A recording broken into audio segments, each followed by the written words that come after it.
Part 1. Ledger, Not Lament. My name is Evelyn Eve Cartwright.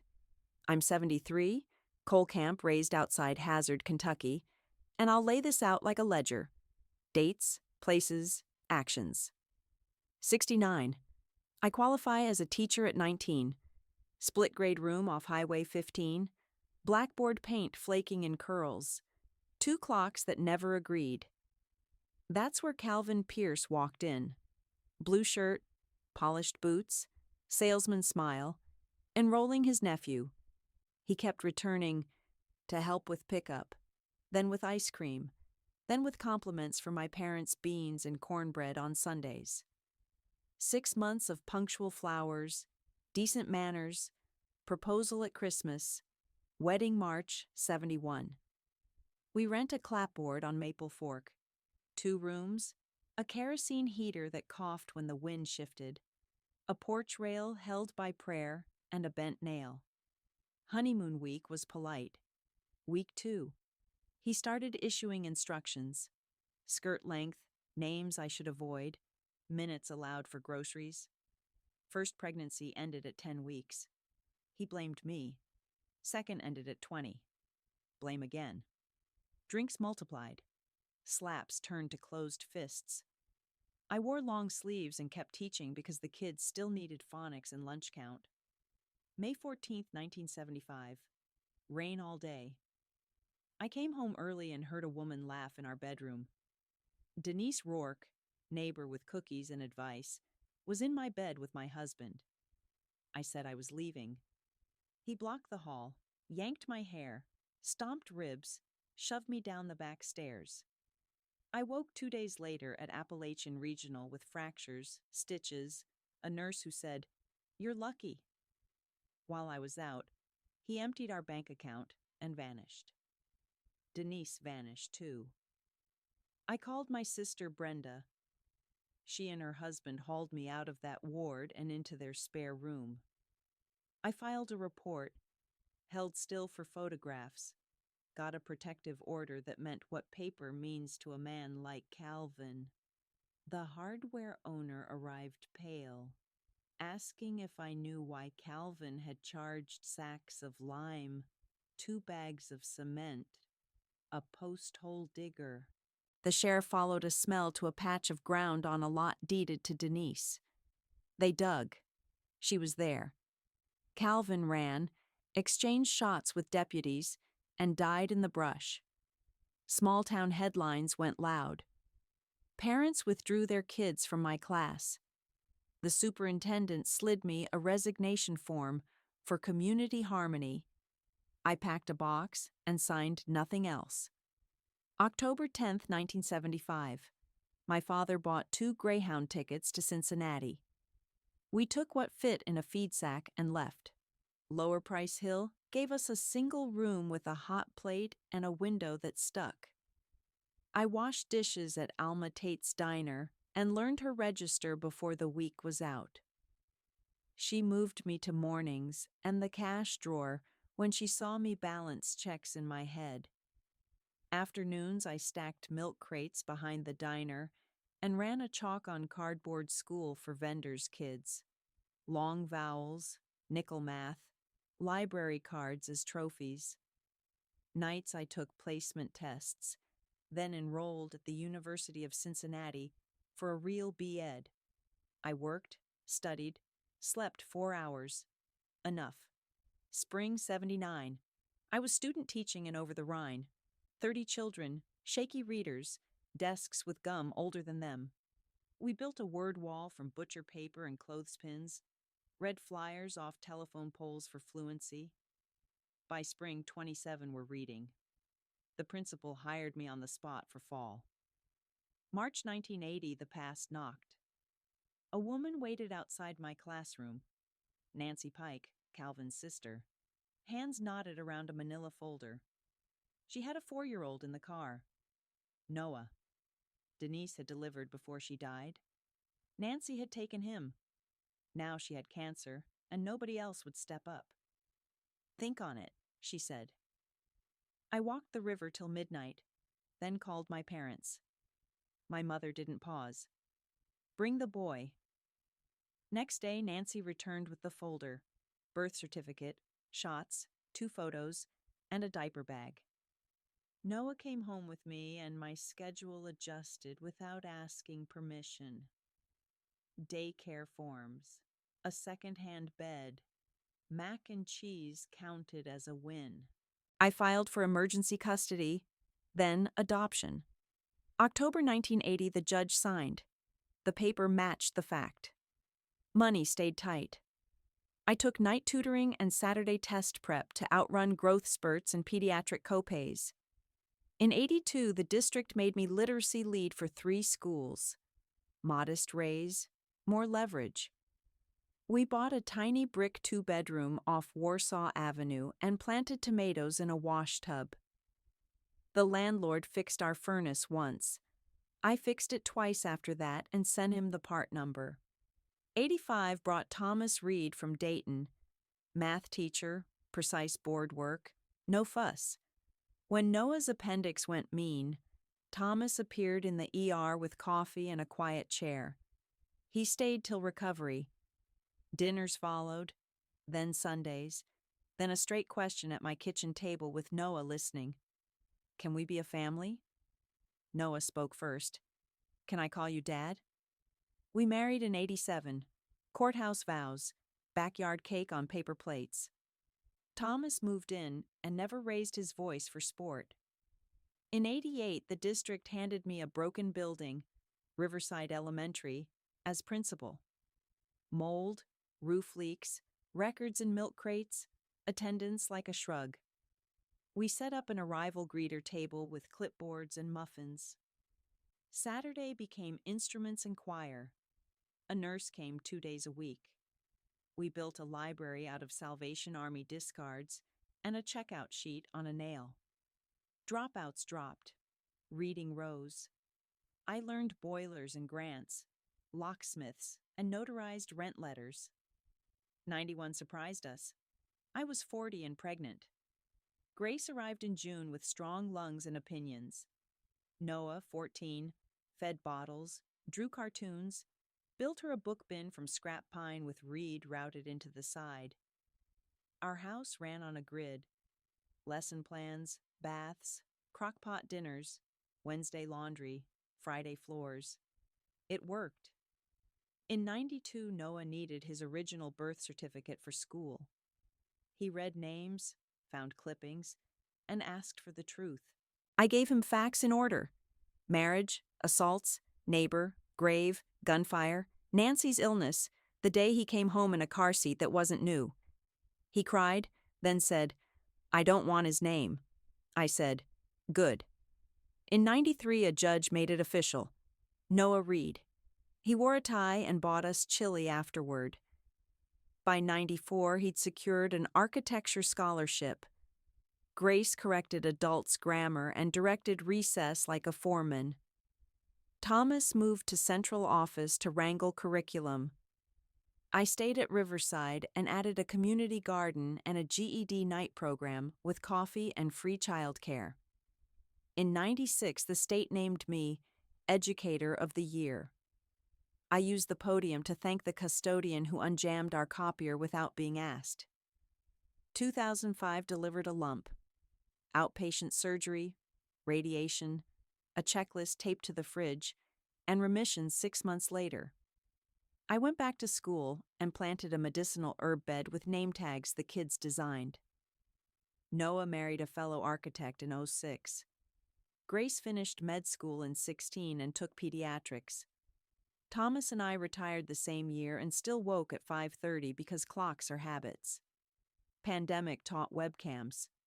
Grace triaged on screens. I ran phonics by Zoom with shoeboxes of cards Alma mailed from the diner.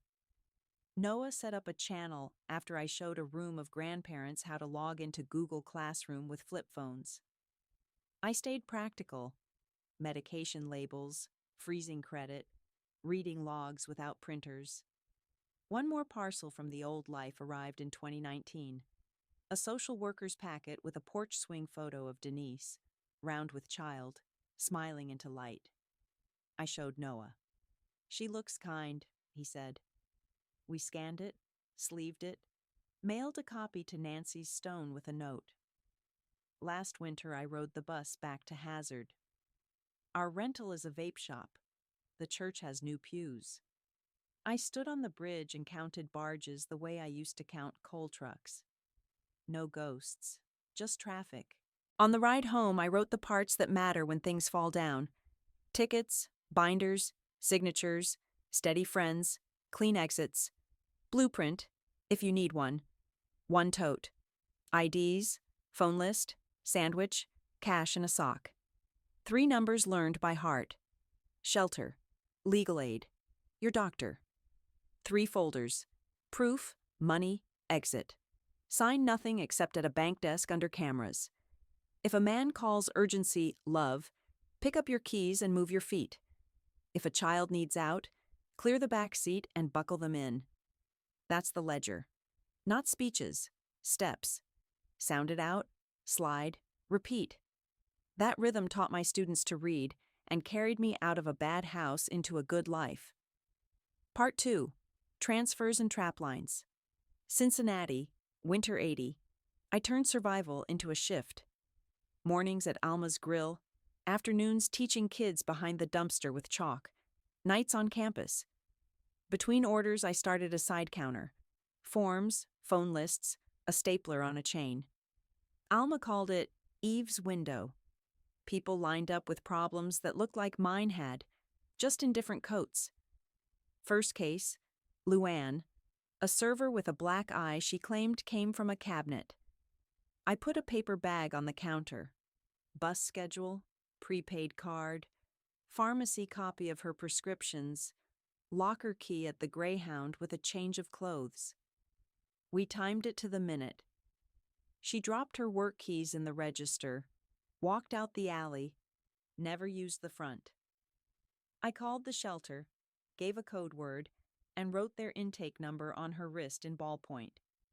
She called a week later from Toledo with 2 shifts and a lock that clicked. Next up, a man in a navy blazer hung around our pie case pitching benefits optimization. He carried a portable printer and blank forms with witness lines already typed.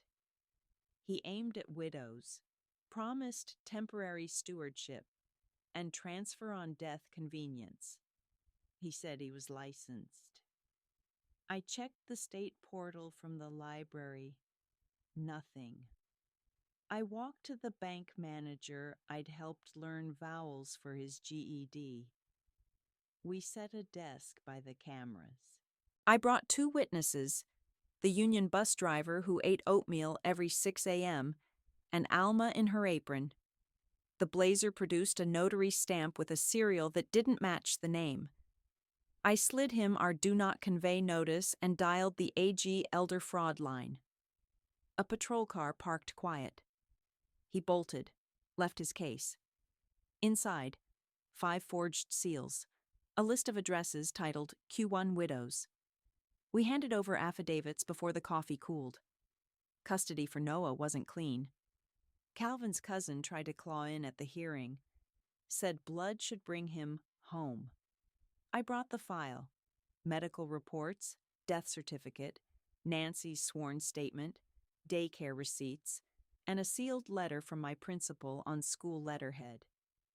The judge read, asked 2 questions, signed the temporary order, set a date for adoption, and told the cousin to sit down twice. Paper beats noise. Threat note showed up under my wiper.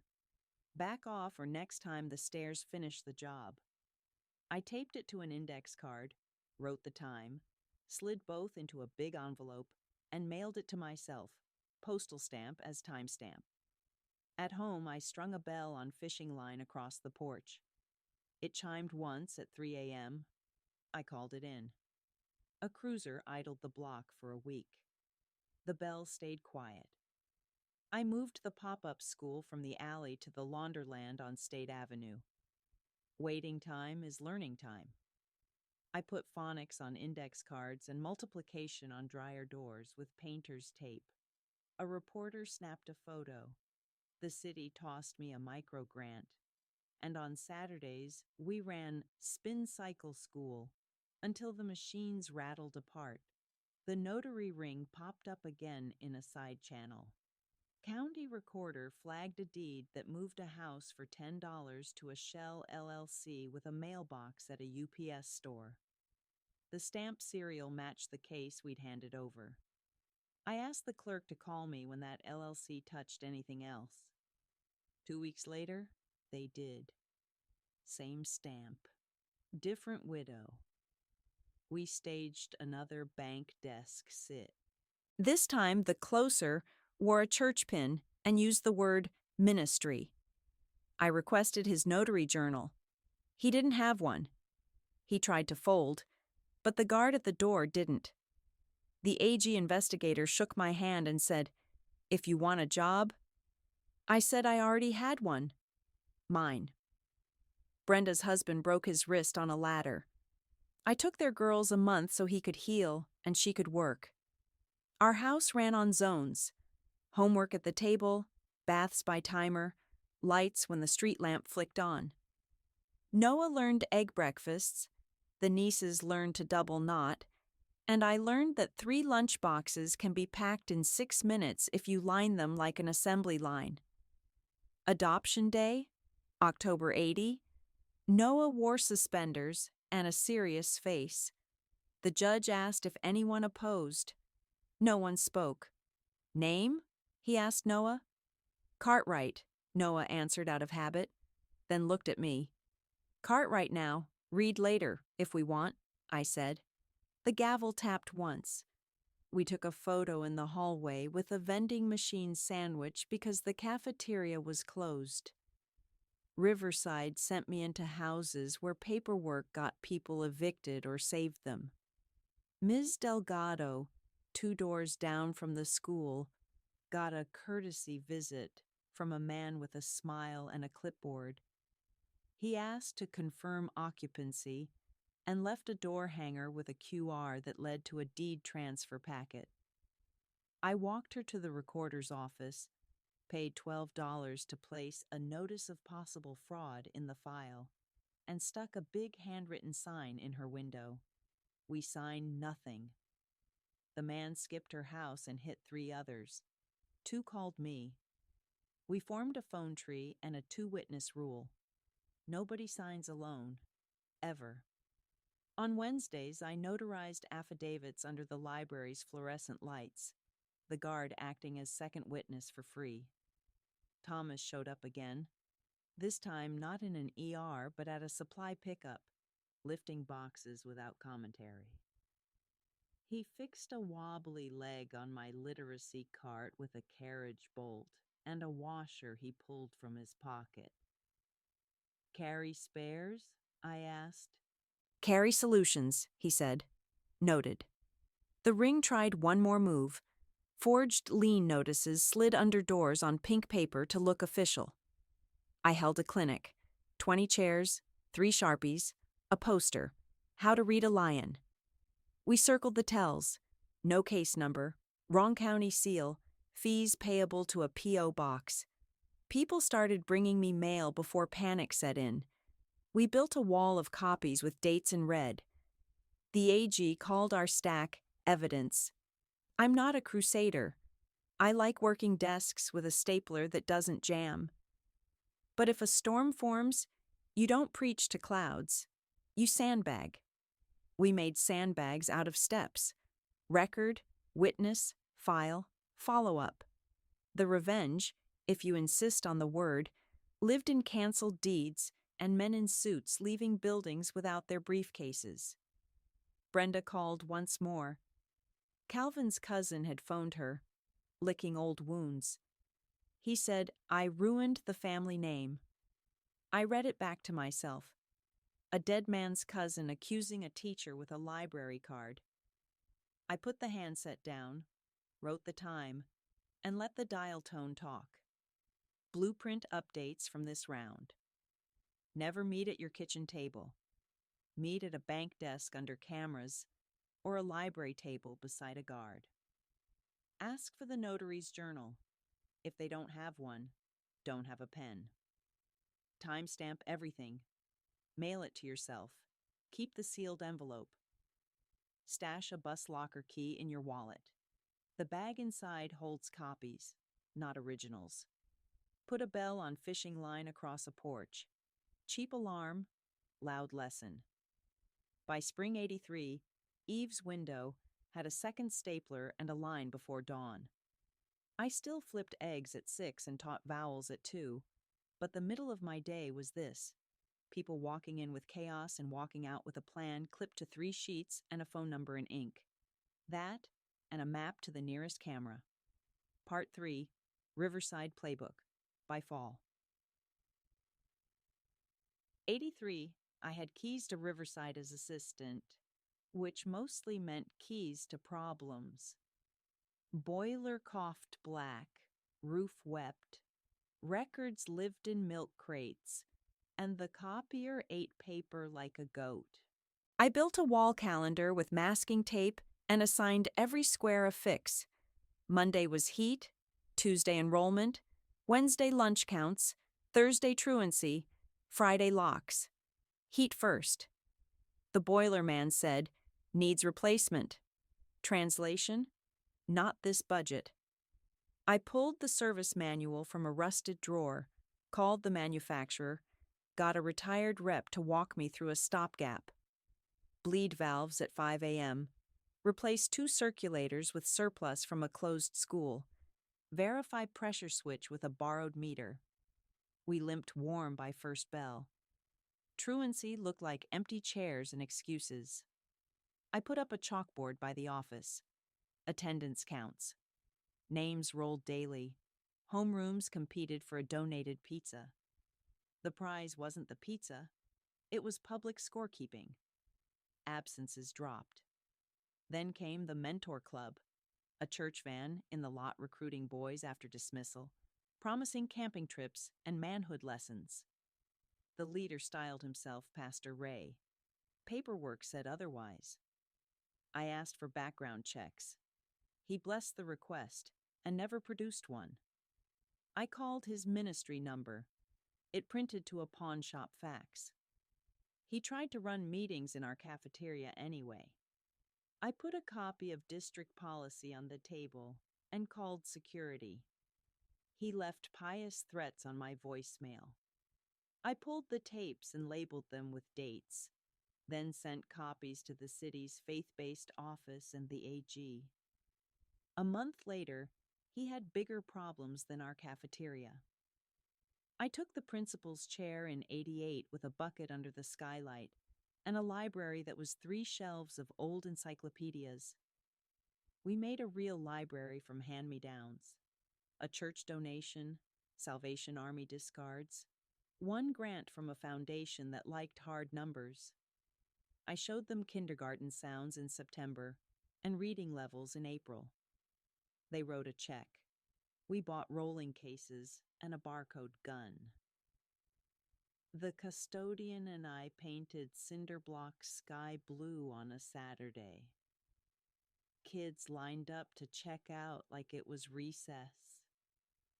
Riverside ran on written rules and visible clocks. Staff got a 5-minute rule. Calls returned within 5, or the person got a hallway pass to your door. Parents got a 3-door rule. Front desk, nurse, me. Nobody ping-ponged. When police brought a truancy sweep through without calling, I handed them chairs and stacked folders and requested welfare checks instead. You catch more kids with a hot lunch than with cuffs. Noah hit high school and found skateboards and dark jackets. One night, he came in with a busted knuckle from punching a fence post to avoid punching a boy who baited him with his bloodline. I rinsed, taped, and set him to work sorting book donations until midnight. Anger's a tool, I told him. Use it to build. He built a bench for our hallway and a tree fort for a neighbor's little brothers who had nowhere to play except the alley. The landlord blitz arrived in '90. A company bought 5 blocks and started non-renewals en masse. Parents showed me letters with 10-day move-outs for renovation. I walked to housing court with a tote full of leases and photos. A clerk slid us a stack of continuances. Not good enough. I called legal aid, got us a temporary restraining order for 2 buildings, then held a night clinic in our cafeteria. Folding chairs, a projector, a white sheet, and a lawyer with a ponytail. We taught tenants to answer, to demand repairs, to show up. Half the notices vanished when the owner learned we would pack his courtroom. For the other half, we negotiated move-out money, in writing, checks cut before keys turned. Winter 91, an ice storm snapped lines and the neighborhood went dark. The city declared warming centers. Ours wasn't on the list because our generator hadn't been tested since '79. I wheeled it from a cage, topped oil, swapped a cracked hose with one from my car, and turned the key. It coughed, then held. We opened the gym, made cocoa with the cafeteria burners, ran a battery radio, and logged names at the door. The fire captain arrived ready to shut us down. I walked him to the panel, showed him the load, the exits, the roster. He nodded, wrote "approved temporary" on a scrap, and handed me his cell number. Grace came June 91 like a trumpet. Small person, loud lungs. Thomas ran point while I ran schedules. Bottles at 7, nap at 9, ledgers at noon, bath at 6, emails at 9:30, copy paper stacked by size. Noah built his sister a book bin from a crate, sanded smooth so no splinters caught small fingers. He pushed the stroller on evening walks and taught her to giggle by making his eyebrows dance. 92. We started a GED night school. I made flyers from the risograph, promised coffee and no speeches, and opened the side door at 6 sharp. First night, 8 adults, 2 grandmothers, a line cook, a roofer between jobs, a mom who brought a baby in a car seat. I kept a tin of pacifiers and a box of pencils on the table. The roofer taught ratios using shingles. The line cook taught fractions with measuring cups. 6 passed that winter. We clapped in a room where clapping wasn't standard. A man with a briefcase tried to sell behavior diagnostics to our PTA, pay-to-play psychology and color-coded stickers. He pushed urgency and foundational brain rewiring. I asked for peer-reviewed support and licensure numbers. He handed me glossy trifold nonsense. I wrote a 1-page alternative. Recess expanded by 10 minutes, peer mentors, and a quiet room with beanbags and sand timers. Cost: almost nothing. Outcome: fewer hallway tantrums and a PTA budget spent on coats. I learned grants like recipes: need, method, outcome, measure. When a foundation wanted innovation, I gave them a Saturday lab, busted radio kits, scavenged VCRs, 3 screwdrivers, a soldering iron, and rules on the wall. Ask, label, return. Ages 7 to 70 showed up. A grandmother in a housecoat soldered her radio back to life and cried like somebody paid her mortgage. Calvin's ghost tried a back road. A cousin I hadn't seen since court sent a letter to the board claiming I was unfit from scandal. I photocopied it, wrote the date, and dropped it at the superintendent's desk with my annual report. Attendance up, reading up, referrals down, grants landed, audits clean. He tossed the letter into his recycling and pointed to the report. "File the work," he said. "Let the wind have the rest." Noah's college portfolio needed a showpiece. We found a lot behind a senior center choked with trash and sumac. He sketched benches, a shade structure, and raised beds.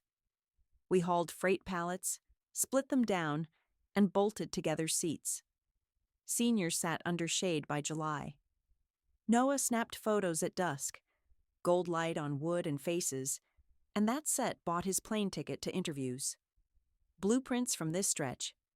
Document outcomes in numbers. Opinions lose to charts. For any offer, ask. License, journal, peer review, references.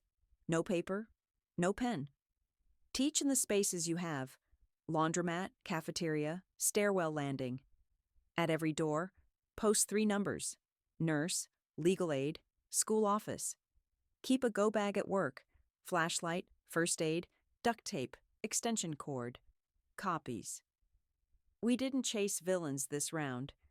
We sandbagged against systems. I learned to read meters and budgets, to fix a leaking roof with tar when funds were months away, to seat a cop and a mom at the same table and keep both there until the plan was written. We stacked quiet wins like bricks. The building stopped groaning. The kids read out loud. The gym lights hummed on in a storm. And when the next van with promises pulled into our lot, it found a sign on the door. Background checks at office. Cameras on. No exceptions. Part 4. The Paper Wolves. 94 turned fast. Noah's portfolio rides went well. Grace was a third-grade line leader with a whistle she made from a juice cap. And Riverside had fewer fights than broken pencils. That's when the Paper Wolves showed. They started as helpers at our GED nights. Slick jackets, portable printers, flag pins. They hovered near the coffee and aimed for widows and tired dads, pushing transition deeds, beneficiary affidavits, and reverse equity accelerators. The forms had county seals, photocopied crooked, and witness lines already inked. Price for the service, whatever balance sat in a checking account, plus the roof over a head. One Tuesday, a woman named Lillian came in for reading help and left her tote at the front. I saw the edge of a form. Transfer on death, with her ranch's parcel number typed neat. 2 men waited by the door, one tapping a pen like a metronome. I walked Lillian to the nurse's room on the pretext of a blood pressure check and looked the form over under good light. Wrong font, wrong notary block, toe D to a trust nobody could explain. I asked her what she'd been told. "Just sign here and my boys won't fight when I pass," she said. "They said there's a deadline tonight. Urgency means trap." I called Thomas from the hallway. "Bring the red binder." That was our don't sign kit. Attorney General hotline, recorder's office number, sample pages of legitimate deeds, and a 1-page plan. We moved to a bank desk under cameras. Step 1. Time. I told the men our school policy required a notary we knew and a witness we chose.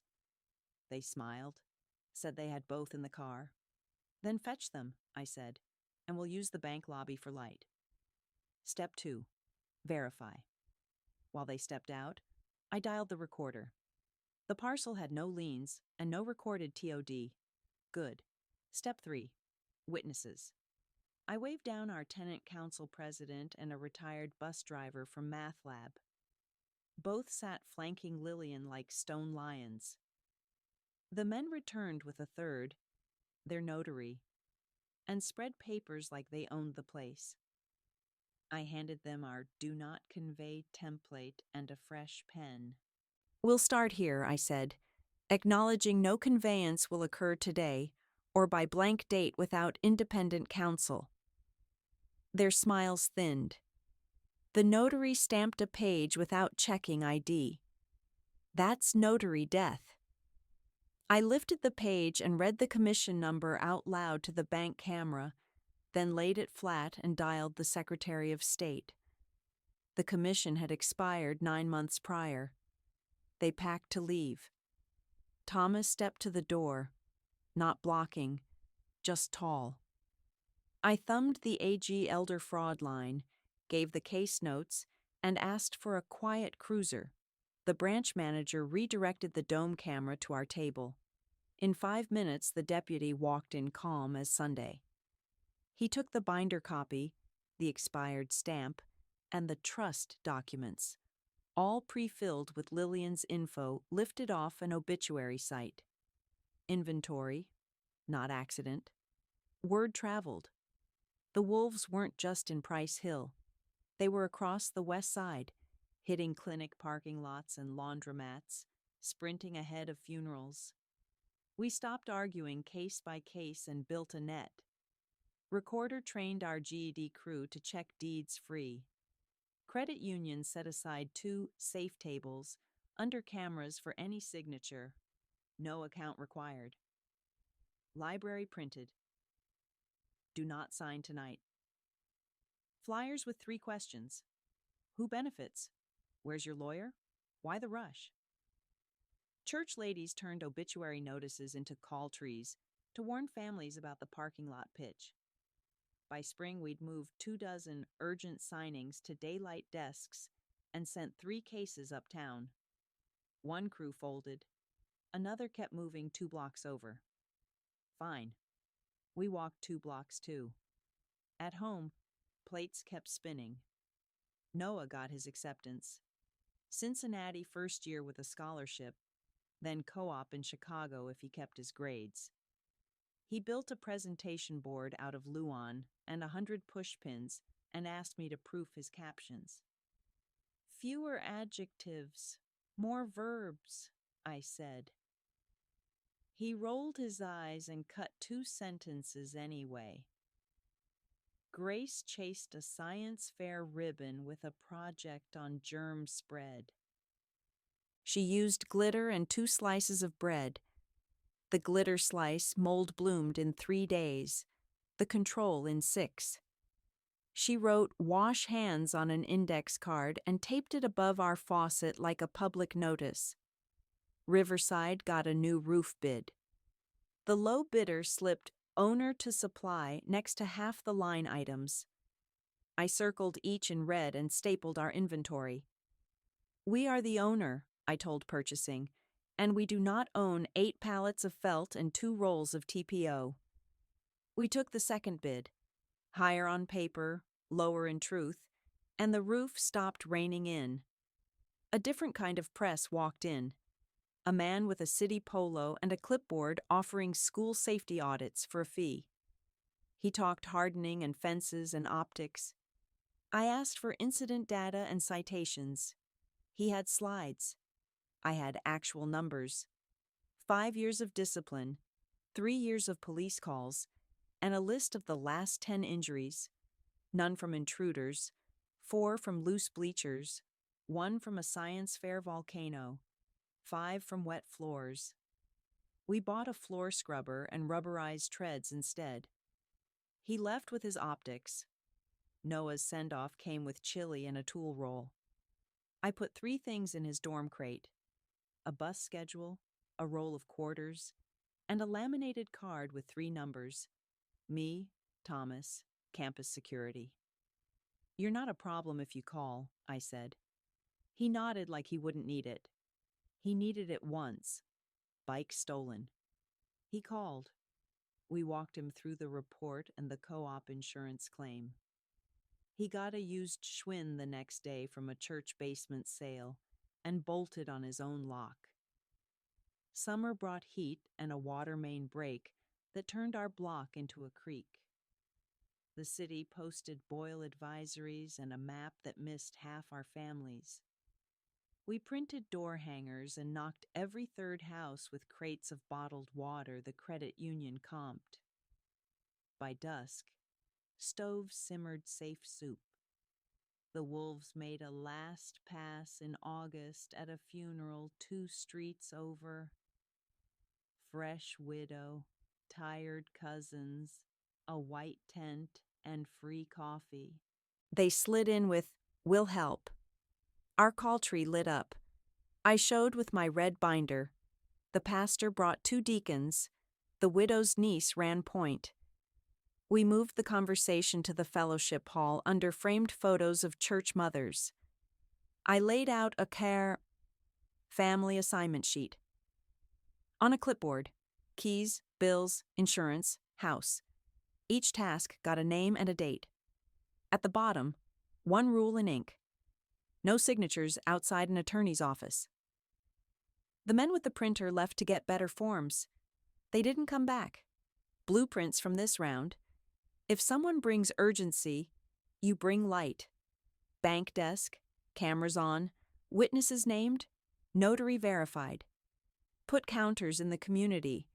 Recorders how-to, credit union safe tables, library flyers, church call trees. Treat grief like a meeting, agenda, assignments, deadlines, so predators find no gaps. In bids, circle owner to supply and ask who the owner is. If it's you, say no. Spend on the injuries you actually have, not on the fear someone sells. We didn't chase revenge. We wrote procedures that outlived us. That's the only revenge worth anything. Systems that keep wolves hungry. Noah packed for September. Grace taped her ribbon to the fridge. Thomas tightened the kitchen chair that wobbled, and I slid a fresh stack of "Do not sign tonight" cards into my purse. I keep them next to my reading glasses. They come out together. Part 5. The Ledger Fights Back. 97 opened with a busted hydronic loop at Riverside and a city inspector who signed "Passed" without stepping past the foyer. I asked his badge number. He smirked and said, "Ma'am, I've been doing this 20 years. I said, "So have I," and phoned the oversight office from the front desk. New inspector came with a temperature probe and wrote 4 violations in 10 minutes. We got heat by Friday. Lesson: write down names while they're still saying them. At home, Grace ran junior varsity track and could fold laundry while reciting Latin roots. Noah, in Chicago on Co-op, called Sundays with drawings of staircases. People don't trip when the rise and run are honest, he said. I told him that's true of contracts, too. Spring brought a fresh set of hyenas, probate facilitators, who circled hospital discharge, lists the way crows circle a roadkill. They offered emergency guardianships to families more confused than cruel. Price, mom's house, and the right to decide anything. They liked Fridays at 3:30 when the clerk's office yawned. One Friday, Mrs. Raines, our cafeteria lead, rushed into my office with a man in a blazer attached to her elbow.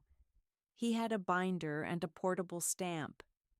"Just sign here to keep Medicare flowing," he said. I took the paper and read the heading. Plenary Guardianship Petition. Petitioner not Mrs. Raines, but his Shell LLC. I asked where he filed. Hearing at 4, he said. It was 3:12 we moved. Thomas grabbed the car. I grabbed my tote. Proof, money, exit. At the courthouse, I asked for the magistrate's docket. Dropped a 1-page objection I keep ready. Names, addresses, family available, no emergency, request counsel. The deputy clerk slid it to the top. We stepped into a windowless room at 3:58. The blazer started his speech about executive function decline. I held up Mrs. Raines's durable POA from 2 years prior and her son's notarized letter saying he was flying in Saturday. The magistrate set the petition aside for lack of exigency and warned the petitioner about practicing law without a license. We walked out with our autonomy intact. I bought Mrs. Raines a hot dog from a cart and made her call her son from the sidewalk. He cried. I wrote the magistrate's name in my notebook and underlined it twice. June, payday. Lenders tiled the corner by the laundromat. They handed advances with APRs that would scorch paint.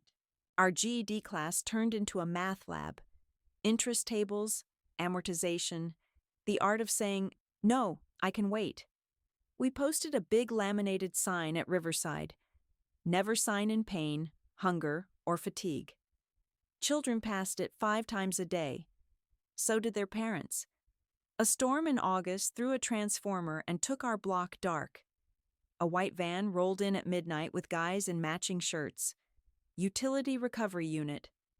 They clipped a notice to doors: "Pay $150 cash to avoid service fee," and rang bells like they were saving us. Our tenant council president called me.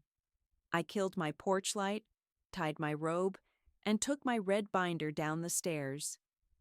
I asked the man his employee ID and watched his eyes chase the rain. He had none. I read the number on the hotline aloud and dialed from my cell. It rang his pocket. I said, "Let me show you the camera on that pole," and pointed to the real utility lens above the alley. He left fast. We slid the clipboards into a trash bag, turned it over to the detective on our fraud list, and left a thermos of coffee for the 2 beat cops who parked in the lot till dawn. By morning, we had flyers in 3 languages. Company will never take cash door to door. The real utility posted it to their bills next cycle. Fall. Towing pirates started fishing the clinic lot. No signage, 10-minute snatches, cash-only yard across the river. They were good. Watch a grandma help a walker inside, hook the car, vanish. We countered with code. I took photos with timestamps, measured letter heights on their illegal signs, printed the ordinance. Letters must be 4 and within 5 FT of entrances, and handed copies to the precinct captain and the city attorney. 2 weeks later, a flatbed rolled into the impound and rolled 3 cars back out on the city's orders. The clinic bought proper signs. We added 2 volunteer watchers with orange vests, and the pirates moved on. Noah came home for Thanksgiving with a hard hat and a good question. How do I build for people who make $12 an hour? I told him you build honest stairs and fight dishonest contracts. He sketched a 4-plex that could go up with volunteer labor and grants. We walked it to a church basement committee and a credit union VP who still owed me 3 favors. They greenlit a feasibility study. Noah grinned like he did when he learned to ride without training wheels. On a December Saturday, our librarian phoned. A man is selling student tablets out front with Department of Education stickers. I walked down, bought one for cash to learn the trick, and opened the box. A used 7-inch slate with bike grease on the bezel and 3 dead pixels. I took a photo, called the school resource officer, and set the box on the circulation desk with a sign: "Scam sample, do not buy." The man evaporated before the cruiser crossed the light. 98 turned a new screw. Mechanics liens from ghost contractors. Elderly owner hires a repair service. They never show. A month later, a lien appears for emergency work, clouding title until money falls from the ceiling. Mrs. Patel, who ran the corner store, came shaking with a lien on her duplex she could not name. I pulled her permit history. Nothing in 6 months. Then walked the lien to the clerk and filed a demand to enforce or release. Ghosts hate court dates.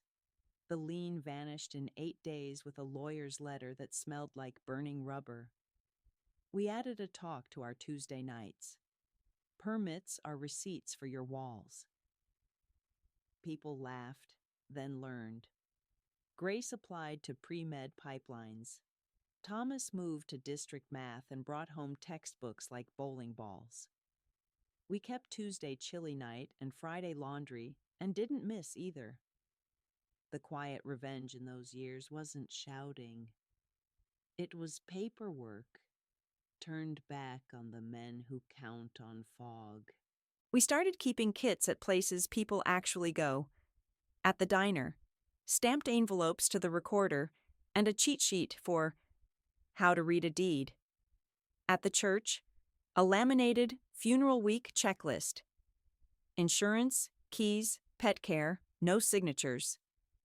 At the clinic, a wall chart on guardianship, POA, advance directives, all free downloads with real forms.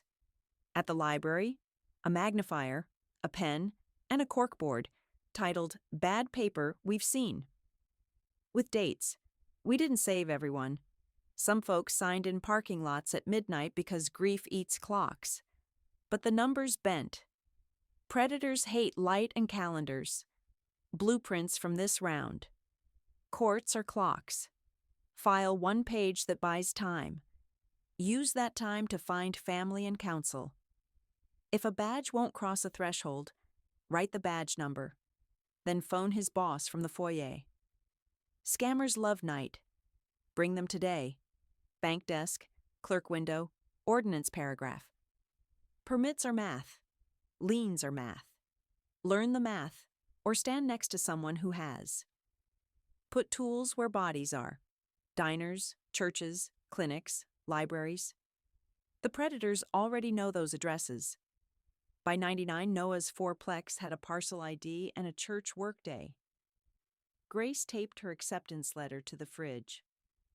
Thomas tightened another chair. I refilled my tote, sharpened 2 pencils, and marked the next court date on my calendar with a bright circle. If wolves came, they'd find stairs with proper rise and run, and a ledger waiting with ink that didn't smudge. Part 6.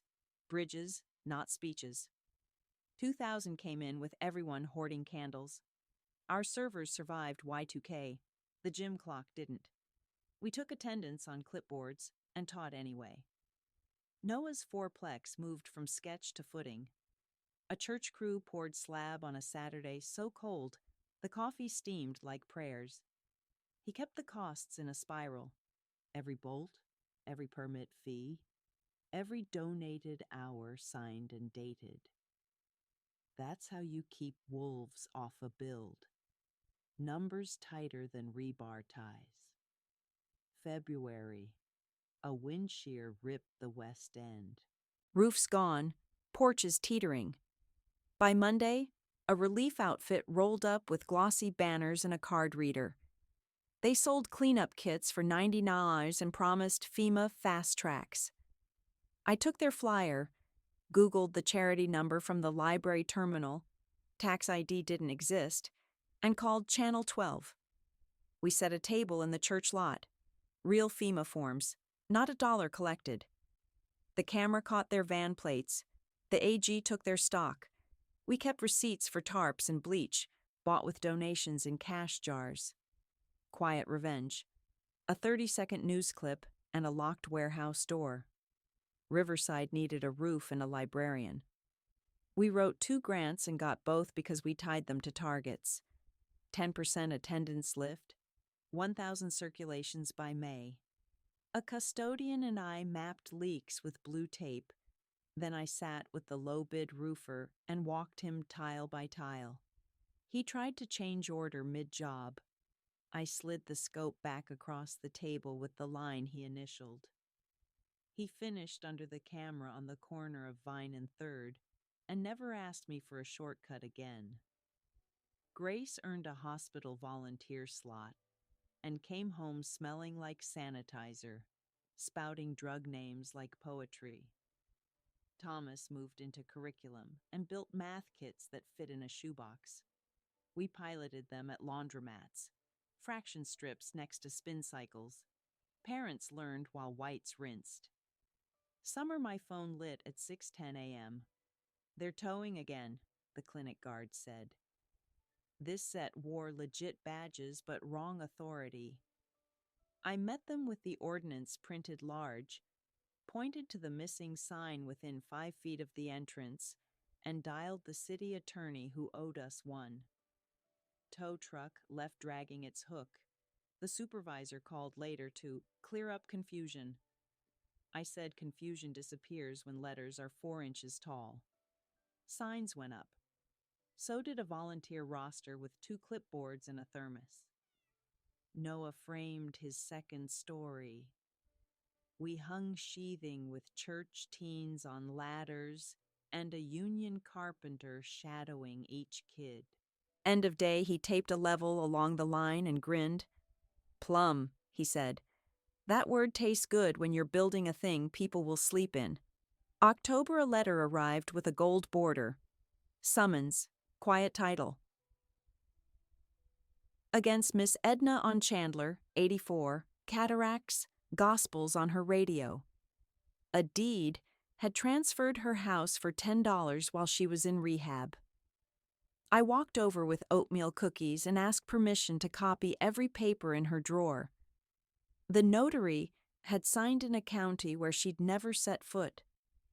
We filed criminal complaints, a civil answer, and Ellis pendants to freeze sale. The judge looked over his glasses and asked who I was. Her runner, I said. He smiled and put the file on his fast list. 90 days later, we had the deed back. Miss Edna gave me a quilt block. I gave her 3 laminated cards. Do not sign. Call Eve. Call legal aid. 2001 turned mean and patriotic at the same time. Our kids watched towers fall on a library TV. We did the only thing schools can do in shock. We kept time. Pledge, breakfast, phonics, recess, math facts. I wrote to families in 3 languages with one rule bolded. Be kind in halls and on buses. We enforced it like a fire code. Noah's 4-plex topped out. The church blessed the bones with chili and crock-pots. We scheduled inspections like train stops and passed each because the paperwork was right side up. Tenants moved in by Thanksgiving. A bus driver, a nursing aide, a janitor, a grandma raising 2. Rents under market, leases plain as a ruler, heat serviced on schedule. Noah didn't make a killing. He made a building. 2002. I walked Riverside through our worst winter, flew in half the staff, cracked Maine in the basement, 3 dads laid off in 1 week. We turned the gym into a pantry and the library into a fever room with cots spaced by yardsticks. I memorized the plumber's kids' names and called him as Mr. Alvarez, father of Maria and Luis, when the pipe burst at 6 a.m. He came in 30 minutes because people show up when you know they're people. A man in a Navy suit tried a different scam. Education tablets for Title I. He spoke fast and stacked jargon. I slowed him with 3 questions. What contract vehicle? What warranty? What pilot data? He blinked, said proprietary, and asked for a signature. I said, bank desk, under camera, after my procurement officer reviews. He didn't return. We spent the money on real books and loaner laptops sourced through the district contract. 2003, a payday chain mailed pre-approvals to 5th graders' homes addressed to future customer. I brought one to the board meeting and read the APR into the microphone. Cameras rolled.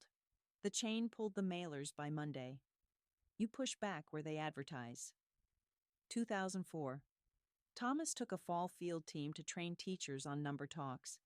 He wrote it as a recipe card. 5 lines, no fluff. And it spread because it fit in a pocket. Grace was deep into organic chem. Noah submitted his first big bid on honest workforce housing and lost to a developer with glossy renderings and no line item for insulation. Beat him with airtightness and daylighting next time, Thomas said, then handed him an old architecture book and a beer. January 2005, I found a lump in the left breast in the shower, 2 o'clock position. I called my doctor at 8:02, mammogram at 10:30, core needle biopsy 2 days later. Malignant. Early. I took a legal pad to the consult. Margins, nodes, plan. Lumpectomy Tuesday, sentinel node negative, 21 radiation sessions marked on my calendar with a star next to each. I made a care board on the fridge. Meals, rides, meds, laundry. Thomas ran the dishwasher like a train schedule. Grace quizzed me on side effects and checked my temperature like she had a license. I wore button-front shirts and worked half days by week 3. Remission in July. We threw away the bell-ringing cliché and planted rosemary outside the nurse's station instead. 2006. Noah married Tessa, the engineer who corrected him kindly, and shared a tool belt without commentary. Their registry had 2 items: library fund for Riverside, tool library fund for our neighborhood. We opened both by Christmas, a room of books stamped, "You may keep this one," and a basement with circular saws you could borrow with a utility bill and a promise to bring them back. Second half of the year brought a new predator: retrofit auditors selling fake energy credits. They wore orange vests and carried clipboards, which is all some folks need to believe. We staged a clinic in the church hall with real auditors from the utility and a folding table for filings. The fakes showed once, saw the utility banner, and left. We stapled a door knock playbook to every bulletin board in the zip code. Ask for ID, take a photo, call the company, never pay on the porch.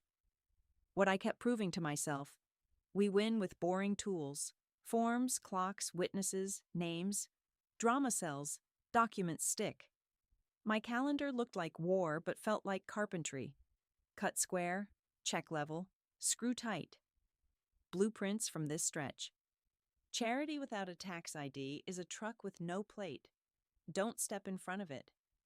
If it requires a signature, move it to fluorescent light and a camera lens. Your city code is a toolbox. Learn 3 sections and you can lift a car. Hospitals run on schedules. Bring your own. Clip your meds to your calendar. Build libraries and tool libraries. Both loan out power. By New Year's 2007, the fourplex paid its own heat, the roof didn't leak, and I could haul 2 gallons of paint without huffing. Grace had MCAT flashcards rubber banded by system. Thomas slept with a pencil behind his ear. I sharpened mine, refilled the tote, and wrote 2 words at the top of the next page: keep building. Part 7. Last page. Clean edges. 2007 to now went fast because we kept moving. Grace cleared boards, matched pediatrics, and learned to calm a screaming room with 4 words and a stethoscope. Noah stacked honest buildings. Warm in winter, cool in July, paperwork tidy. Thomas and I retired, but still woke before dawn, poured coffee, and put on shoes like a shift bell rang somewhere. The last big fight showed up in probate clothes. A deed mill out of a strip office started flipping houses after funerals. Transfer assistance for widows, $1,000 up front, a signature that sent everything to a shell. They trolled obits and church bulletins. We formed a line they couldn't cross. First case, Mr. Rollins, longshoreman, gone at 74. His wife, May, called the number on a postcard and made an appointment. I was at her table when the man arrived. Navy blazer, sympathy voice, a printer in his bag. He laid out a care agreement, a TOD deed, and a disclosure with the bottom third missing. I offered cookies, then moved the stack to a plastic tray for crumbs. That let me slide page corners up just enough to spot pre-filled fields. I asked him to walk us through each line, out loud, with initials for the blanks. He deflected. I said, "Bank desk, under camera," after a review by counsel. He packed to leave. Our detective, church usher with a badge, pulled up before his car door latched. The case yielded a duffel of seals, 30 deeds with the same fake witness, and a whiteboard labeled Q2 Widow Flow. We took their flow and poured it down the drain. After that, we didn't wait. We printed, "No soliciting," estate door hangers, and hung them on every porch with a black ribbon. We trained ushers to spot clipboards at wakes. We put 3 numbers on fridge magnets: probate clerk, legal aid, me. The mill folded. Their office turned into a nail salon with plants in the window. Better trade. Storm season. 2011. Straight line winds knocked power for days.